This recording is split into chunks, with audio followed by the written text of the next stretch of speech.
Olá, amados irmãos, bom dia, boa tarde, boa noite ou boa madrugada.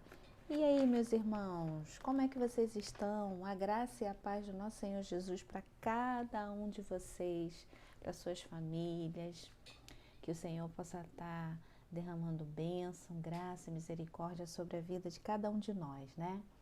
E aí, como é que vocês estão? Como é que foi a semana? Tá tudo bem? Estão se cuidando? Continuam tendo cuidado de lavar as mãos, usar álcool gel, a máscara é obrigatória, tem que usar em locais públicos, saiu de casa, leva a máscara.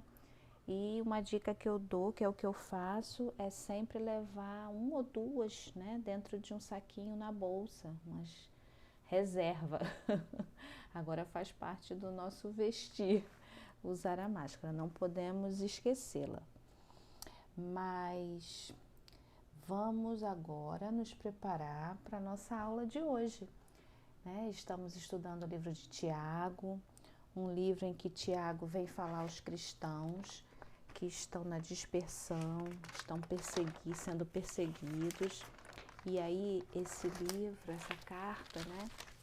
Tiago, ela vem para encorajar os cristãos que estão perseguidos, que tiveram muitas perdas, inclusive de familiares, amigos, perda de bens, e vem com essa palavra de coragem a viver em sabedoria, sabedoria vinda do Senhor, a se fortalecerem na fé e a viver diante da obediência a Deus e num relacionamento ético, né, entre eles.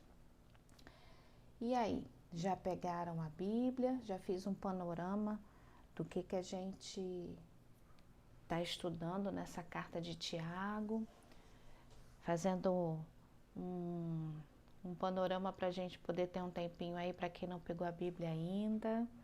Pegaram a Bíblia? Vamos lá.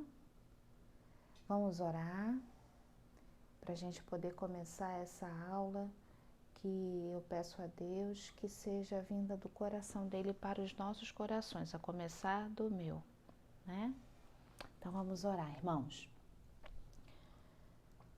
Soberano e eterno Deus, obrigada, Pai, por mais um momento em que podemos estar na Tua presença santa e poderosa, Senhor. Essa presença que tem sido o nosso sustento, que tem sido o nosso fôlego, que tem sido, Senhor, a nossa razão de viver, Pai. Obrigada porque Tu nunca nos desamparaste, Senhor, mesmo em meio a tantas lutas, tantas aflições, a Tua mão poderosa está sobre a vida de cada um de nós. E, Senhor, Tu tens preparado, Senhor, os meios tecnológicos para que mesmo à distância, Senhor, possamos estar unidos, Senhor, como igreja, unidos para aprender a Tua palavra, Pai. Senhor, que agora, Senhor, nessa carta, Senhor, de Tiago, Tu possas, Senhor, falar aos nossos corações. Começa a falar no meu coração, Pai. Eu sei que Tu tens falado que desde o momento que tenho preparado a aula, Senhor, meu coração tem ardido diante das Tuas palavras, Deus. Obrigada, meu Pai, que seja assim com cada um de nós. Não seja eu a falar, mas que Tu venhas através do Teu Santo Espírito, Senhor, encher os nossos corações, para que possamos não apenas ouvir, mas agir conforme a Tua palavra, que é santa, poderosa, maravilhosa, viva e eficaz. Obrigada, Deus, por tudo que tens feito, que ainda hás de fazer nas nossas vidas. Nós te agradecemos e te oramos em nome de Jesus. Amém e amém. Bem, meus irmãos, antes da gente começar, já perguntei se vocês pegaram as Bíblias, né? Vamos fazer uma coisa muito especial, muito especial. Vamos nos posicionar. Não sei se vocês estão se movimentando aí, mas vamos parar só um pouquinho, né, antes da gente começar a aula, e vamos fechar os olhos, né, como se estivéssemos orando. Vamos nos imaginar na nossa classe, né, e nesses momentos que a gente sempre está comemorando, né, alguma coisa, reunidos lá, Vamos imaginar que estamos todos juntos, aí fizemos um grande círculo, não tinham as cadeiras, nesse dia estava sem cadeira, vamos tirar as cadeiras, vamos lá gente, afasta as cadeiras aí, vamos fazer um grande círculo, né, todos nós, de mãos dadas, e agora, juntos, agora já pode abre o olho, porque você já deu a mão para o seu irmão, abre o olho, e vamos todos dar um super abraço, abraço de família. Vamos lá, vamos, todo mundo indo pro meio, vamos. Isso! Oh, que abraço gostoso, gente. Ai, meu Deus do céu, coisa boa. Eu senti daqui. E você, sentiu também daí? Eu senti. Então, vamos lá, meus irmãos. Vamos começar lendo a palavra de Deus, que é maravilhosa. Tiago 5, versículo do 1 ao 6. Eu vou ler aqui na Nova Versão Internacional, NVI, tá? Ouçam agora vocês, ricos, chorem e lamentem-se, tendo em vista a miséria que lhes sobrevirá. A riqueza de vocês apodreceu e as traças corroeram as suas roupas. O ouro e a prata de vocês enferrujaram, e a ferrugem deles testemunhará contra vocês, e como fogo lhes devorará a carne. Vocês acumularam bens nestes últimos dias. Vejam, o salário dos trabalhadores que ceifaram os seus campos e que por vocês foi retido com fraude, está clamando contra vocês. O lamento dos ceifeiros chegou aos ouvidos do Senhor dos Exércitos. Vocês viveram luxuosamente na terra, desfrutando prazeres e fartaram-se de comida em dia de abate. Vocês têm condenado e matado o justo sem que ele ofereça resistência. Nossa, que palavra forte, né? Então, gente, nesse início aí do capítulo 5, Tiago, depois de já ter falado algumas coisas, né, aos cristãos, relativo à sabedoria, Tiago falou, vamos lá, vamos dar uma recordada aqui, vamos virar um pouquinho as folhas da nossa Bíblia. Então, ele falou sobre sabedoria, sobre como lidar em meio às provas e tentações, né, sobre como controlar a língua, sobre como ter um tratamento igual para todos, sobre como agir com fé e ação, e sobre, também um ponto importante que ele falou, sobre como não ter amizade com o mundo, né, em relação a julgar, o hábito de julgar os outros. E na última aula, nós vimos a questão com o professor Gutenberg sobre a questão de que o futuro a quem pertence? Ao Senhor, né? É Ele que tem o controle de todas as coisas. E agora a gente vai entrar numa questão que fala sobre a riqueza. E aqui na minha Bíblia ela tem o subtítulo assim, aviso aos ricos, e na outra Bíblia, na outra versão, fala assim, esse subtítulo, Deus condena as riquezas mal adquiridas e mal empregadas, né? Então, o que a gente vai falar agora é sobre realmente essa questão, as riquezas que são mal adquiridas e mal empregadas. Bem, Tiago, nesse momento, ele vem falar de uma questão relativa não a ser rico. Ser rico não é pecado, o problema não é ser rico. O problema é de que forma você, como rico, tem administrado o seu dinheiro. De que forma você chegou até essa riqueza. E se você ainda não chegou, mas deseja, de que forma você deseja obter riquezas. Então, é isso que Tiago vem falar, né? Então, vamos lá. Cadê? Deixa eu ver aqui. Aqui. Tá, vamos lá. Gente, Tiago, quando ele vem falando, ouça vocês, ricos, chorem, lamentem-se, tendo em vista a miséria que lhes sobrevirá, significa realmente isso. Ele está falando para pessoas em que enriqueceram, em que têm riquezas que foram conseguidas de modo ilícito, de modo corrupto e de um modo em que prejudicou muitas outras pessoas. Essas pessoas, elas fizeram de tudo sem ter escrúpulos para poder chegar ao objetivo que era de obter riquezas e mais riquezas. Esse problema de amor a riquezas, desse acúmulo de riquezas, ela vem em contrapartida, em contraponto de uma questão que é a falta da satisfação e do contentamento.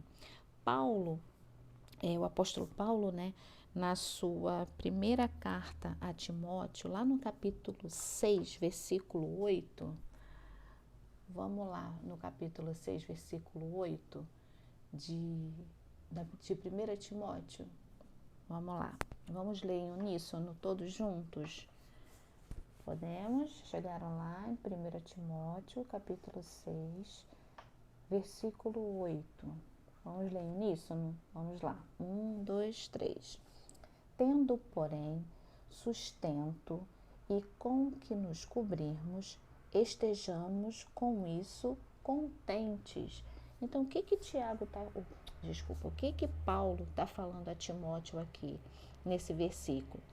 O que tem, quando você tem o que comer e o que vestir, de que forma você tem que estar? Contente, né? Então, vamos lá, vamos ler de novo. Tendo, porém, sustento e com que nos cobrirmos, né, nos vestirmos, estejamos com isso contentes. A questão, gente, é que atualmente, quer dizer, não só atualmente, né, não só no mundo de hoje, mas desde aquela época, o mundo ele vem nos mostrando que não apenas o vestir e o se alimentar tem sido suficiente. E aí começa a questão da ganância, começa a questão do amor à riqueza, a busca de coisas que não são necessárias, né? Então é aí que as pessoas começam a se vender por causa dessa proposta de ter além daquilo que é necessário, além daquilo que te traz contentamento, e deixam de estar contentes com aquilo que tem sido provisão de Deus. Em relação à alimentação, vamos dar um exemplo. Apenas o filé mignon que vai satisfazer a sua fome? Ou será que um delicioso patinho, né, ele pode satisfazer? Uma deliciosa carninha de panela, ela vai poder te satisfazer? Ou então até o delicioso ovo frito, ele vai poder satisfazer tua fome? Então, a questão é essa, de querer almejar além da sua necessidade, é querer almejar além daquilo que é preciso e necessário para a vida em que se possa ter uma alimentação e ter a sua vestimenta. Então, a palavra de ordem nessa lição é contentamento. E a palavra que se opõe a isso, né, não é uma palavra, é uma frase, é o amor à riqueza. Mais uma vez eu venho ressaltar que ser rico diante das bênçãos concedidas pelo Senhor não é pecado. Porque o rico, quando ele recebe a bênção do Senhor, ele tem que entender que aquele valor que ele tem, que é a mais do que o restante dos seus irmãos, ele tem que servir justamente para isso, né? Para servir, para ajudar, para compartilhar, para poder a gente, como estudamos em lições anteriores de Tiago, não passar por um irmão que está necessitado, com fome, com frio, e falar, que Deus te abençoe, eu creio que você vai ser abençoado e que você vai conseguir uma comida. Não, é pegar aquele irmão, é pegar aquela pessoa que precisa e poder ajudar, dar alimento, dar o que vestir. Isso a gente já viu no contexto em outras aulas. Então, a questão é querer se libertar dessa dependência de Deus, através desse amor à riqueza. É isso que o amor à riqueza vai levar. O amor à riqueza, ele vai fazer com que a pessoa pense que tendo o dinheiro não há necessidade de mais nada, o dinheiro é suficiente na vida dela. E coitada da pessoa que pensa assim, né? Porque a única coisa que ela tem é dinheiro. E isso é muito triste quando a pessoa tem está dentro desse contexto, que a pessoa é tão pobre, que a única coisa que ela tem é dinheiro, né? Deu para entender essa questão dessa pobreza de querer ter coisas santas, coisas que santifiquem. Voltando a falar, irmãos, não é pecado ter dinheiro. O pecado é de que forma esse dinheiro é adquirido, né? Então vamos continuar aqui. Peraí que o fone de ouvido saiu, gente. Hoje eu tô fazendo uma gravação com fone de ouvido. Peguei emprestado ali com meu filho, que ele falou que era mais prático para gravar, então tô indo na dele, né? Então vamos lá, gente. Deixa eu ver onde que eu parei. Então, a questão, gente, é quando se começa a pensar em fazer coisas erradas em prol de querer possuir coisas para que se possa juntar riquezas, juntar coisas que são totalmente dispensáveis, de forma desmedida, de forma incessante, passando por cima dos outros, conforme menciona Tiago no versículo 4. Olha, quando ele fala lá, ó, vejam, o salário dos trabalhadores que ceifaram seus campos e que por vocês foi retido com fraude. Então, veja, nesse contexto ele está falando que as pessoas que estavam ricas, elas estavam ricas porque elas usurparam o salário daqueles que trabalharam para eles através de fraude, né? Então, deixando outras pessoas à míngua, aí eles conseguem mais dinheiro e conseguem encher os seus celeiros de dinheiro que seja defraudado. Um dinheiro que vem de corrupção, né? Um dinheiro que é indevido. E Tiago vem alertando, alerta que Deus, que ele fala lá no final do versículo 4, ele chama do Senhor dos Exércitos, ele ouve, ele escuta e ele luta por essas pessoas em que são acometidas dessa questão de terem sido fraudadas, usurpadas, porque era devido e aquelas outras pessoas corruptas, gananciosas, com vontade de querer ter mais e mais dinheiro, tiraram delas. Um exemplo que eu posso falar para vocês que não acontece no nosso país, né? Isso não acontece aqui no Brasil. Isso acontece em outro país, né? Que a gente já sabe qual é, mas não é o nosso. Nós já vimos reportagens sobre investigações, às vezes até com nomes curiosos, né? Eu vou dar uns exemplos aqui para vocês.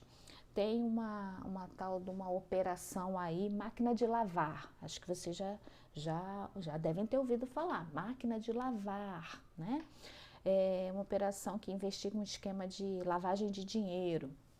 Tem outra também, que é uma operação que também investiga esquema de corrupção, lavagem de dinheiro, que chama Gruta do Leopardo, né? Então, mas não é aqui, gente, é em outro país, né?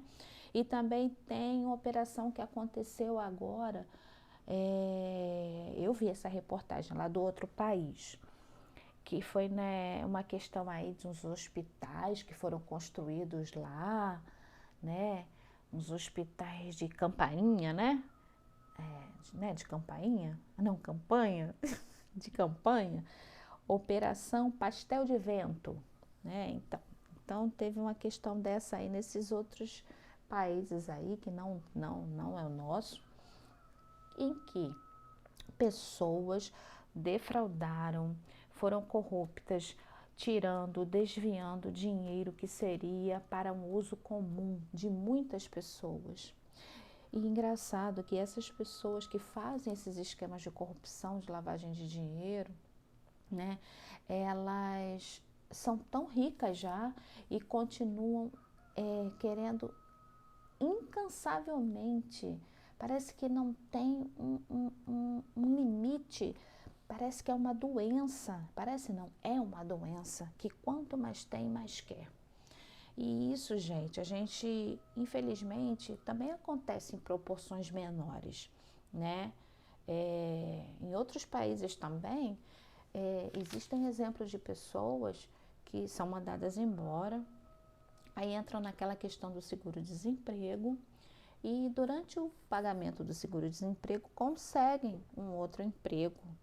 E aí, mesmo já estando empregado, continuam a receber o seguro-desemprego. Até às vezes pedem para o novo patrão não assinar a carteira de imediato, para poder esperar acabar as parcelas do seguro, para poder então depois assinar a carteira. O que não sabem é que diante disso podem estar, né, dando um tiro no pé, porque se nesse período acontece alguma questão de acidente de trabalho, aí a pessoa vai estar descoberta, né, e aí vai causar um transtorno muito maior, um prejuízo muito maior. Mas isso aí já é questão de direito, não é a questão que a gente está entrando aqui agora. Outra questão que eu vi, uma reportagem também de outro país aí, é que lá parece que aconteceu uma questão séria e entraram com um tal de um auxílio emergencial. E aí eram algumas pessoas determinadas que poderiam receber, que tinham alguns requisitos a atingir. E muitas pessoas que não estavam dentro desses requisitos se cadastraram e começaram a receber esse tal auxílio emergencial. E aí isso é uma fraude, isso é uma busca de riquezas, de um amor à riqueza, de querer ter dinheiro, de querer ter bens, de querer ter posses, de querer ter joias, de querer ter riquezas mesmo.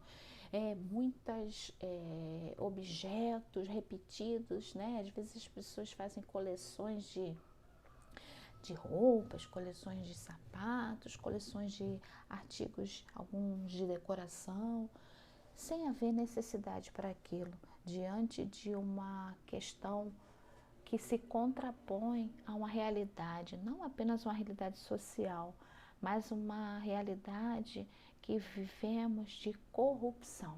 Infelizmente, isso tem acontecido muito, mas sabemos que em outro país. Então, vamos lá, gente, continuando. Gente, a riqueza que é desprovida, que vem, que não é originária das bênçãos do Senhor, ela é acompanhada de inveja, de contenda, de opressão, de roubo. E esse amor ao dinheiro é a fonte que leva a muitos males, a muitos males. E para ter uma vida baseada no luxo, no prazeres, com uma arrogância, as pessoas esquecem de Deus e da sua palavra. Eles ficam cegos, eles vão passando por cima de quem quer que seja para tentar conseguir esses prazeres, esses luxos. Só que vai chegar um momento em que tudo isso vai acabar. E que a partir do momento em que se cai na mão do Senhor, no juízo de Deus, aí a coisa fica complicada. E vamos ler aqui. Lá no versículo 2 fala assim: a riqueza de vocês apodreceu e as traças corroeram as suas roupas. A riqueza de vocês apodreceu aqui significa que essas riquezas elas não podem durar e não vão durar para sempre. Para sempre. Depois que a pessoa morre, tudo fica, né? Nem a própria roupa que a pessoa vai ser enterrada, a pessoa escolhe. E as traças corroeram. A palavra de Deus a gente já viu que a gente tem que ter contentamento no que precisa para se alimentar e para vestir. E essas traças corroem essas roupas porque são pessoas que têm aquela ganância de ter muita roupa, coisas exageradas. Então tudo isso que vem contrário à simplicidade de viver diante do Evangelho de Jesus Cristo é contrário à palavra de Deus. Aí no versículo 3 fala assim: o ouro e a prata de vocês enferrujaram. A gente sabe que ouro e prata não enferruja, isso aí é um sentido figurado. É um sentido figurado em dizer que nada que isso que você tem vai ser capaz de comprar uma entrada no céu, caso você não tenha se arrependido, você não tenha mudado de postura, de posição e tenha caído no juízo de Deus. Nada disso vai valer a pena, porque tudo isso vai ser devorado com fogo consumidor, né? Vamos lá. seguida. Aí no 4 a gente já falou que é a questão de estar usurpando o salário dos trabalhadores, seja em forma de salário, seja em forma de qualquer outro benefício que tenham. Ele deu esse exemplo porque era o que acontecia na época. Eram ricos que tinham campos em que os trabalhadores faziam toda a colheita das plantações e no final não recebiam salário, recebiam menos do que era devido. E aí vem o que acontecia, porque sobrava mais dinheiro para essas pessoas que gostavam, que eram amantes do dinheiro. Eles viviam luxuosamente na terra, viviam cheios de prazeres, se fartando com comida, estragando, esbanjando. Só que isso era por prejudicar o justo. E aí no 6 ele vem falando, vocês têm condenado e matado o justo sem que ele ofereça resistência. Então, gente, diante disso, a gente verifica que tudo isso, toda a riqueza, tudo, não apenas riqueza, mas tudo aquilo que não vem da parte do Senhor como bênção, isso se transforma em maldição. Então, tudo aquilo que é vindo de modo revestido de corrupção, revestido de maldade, revestido de morte, revestido de sangue de inocente, tudo isso pode até acontecer aqui na terra, mas a mão do Senhor dos exércitos, os olhos do Senhor estão vendo, estão olhando, estão cuidando daqueles que têm sofrido na mão desses corruptos. Então, gente, essa é a palavra que Tiago vem falar para aqueles cristãos daquela época e que serve de um modo tão especial para os dias de hoje. Claro que a gente não está falando do nosso país, isso se trata em outros países, né? Essas operações com nomes engraçados que eu mencionei como exemplo para vocês não acontecem aqui, acontecem lá fora. E que nós possamos ficar atentos, alertas, aquele sininho ligado, para que não possamos cair em nenhuma tentação de ter falta de contentamento diante de todas as bênçãos que o Senhor tem derramado nas nossas vidas. Será que se pararmos para olhar para trás, há 10 anos atrás, há 5 anos atrás, há 2 anos atrás, não podemos ver que a cada dia a mão poderosa do Senhor tem provido, tem sustentado e tem trazido graça, misericórdia e bênçãos para as nossas vidas. E que o Senhor possa continuar a nos dar essa direção e que o nosso coração esteja aberto, esteja totalmente dependente da vontade de Deus. Bem, meus irmãos, essa era a palavra que eu tinha para trazer para vocês hoje, no estudo de Tiago 5, de 1 a 6. Se vocês tiverem alguma dúvida, podem colocar lá no grupo da classe, podem perguntar, que a gente vai estar junto aí para poder responder qualquer questão que tenha ficado aí em dúvida. Meus irmãos, foi uma grande alegria, mais uma aula que eu pude aqui estar junto com vocês, né? Aprendendo mais da palavra de Deus. Que vocês possam ter uma semana muito abençoada, guardados pelo Senhor, e que Deus possa abençoar cada um. E que possamos estar guardados de todos esses males que têm acontecido no mundo, porque o nosso mundo não é esse. O nosso mundo está reservado, está sendo preparado a Nova Jerusalém. E que possamos a cada dia mostrar ao nosso Deus que estamos nesse processo de santificação, para que possamos cada dia estar melhor, de acordo com a vontade dEle, nas nossas vidas, na nossa casa, na nossa família, no nosso trabalho, e principalmente quando voltarmos a estarmos congregando, né, presencialmente, porque estamos congregando virtualmente, mas estamos juntos, louvando, adorando e glorificando ao nome desse Deus Todo-Poderoso. Meus irmãos, fiquem na paz, um grande abraço, né? E nosso abraço coletivo hoje foi no começo. Mas eu acho que a gente pode dar outro agora no final, né? Vamos lá, todo mundo junto, todo mundo vem, vamos, abraço coletivo. Oba, coisa boa. Valeu, meus irmãos. Fiquem com Deus. Que Deus abençoe. Tchau, tchau.